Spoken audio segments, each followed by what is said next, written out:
Two Pennsylvania judges destroyed thousands of children's lives for money, and one of them just walked free.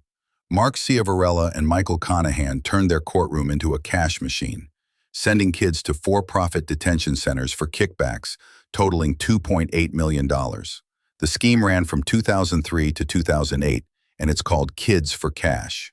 Here's how they pulled it off.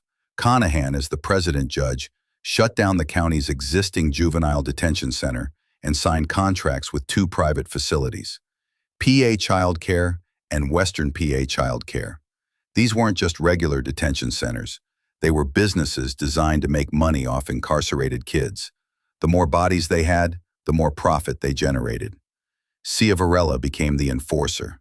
He would take minor infractions that normally would result in probation or community service, and instead sentence kids to months in these facilities.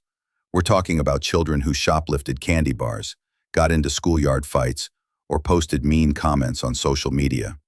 One kid got locked up for creating a fake MySpace page making fun of his principal.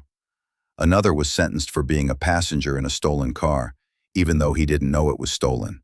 The judges weren't just harsh, they were systematic. Ciavarella would rush through cases in minutes, barely letting kids or their families speak. He'd ignore recommendations from probation officers and social workers who said detention wasn't necessary.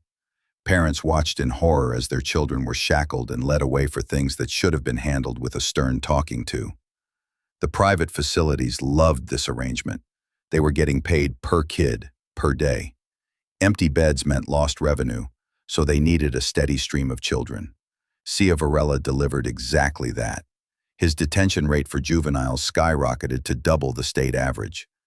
Other judges in the county were sending maybe 10% of kids to detention. Ciavarella was sending 25%. Meanwhile, the kickbacks flowed through shell companies and fake consulting fees. Robert Miracle, a developer who built one of the facilities, funneled money to the judges through various schemes. They got cash payments, luxury trips, and even had their mortgages paid down. The judges were living lavishly while kids sat in cells.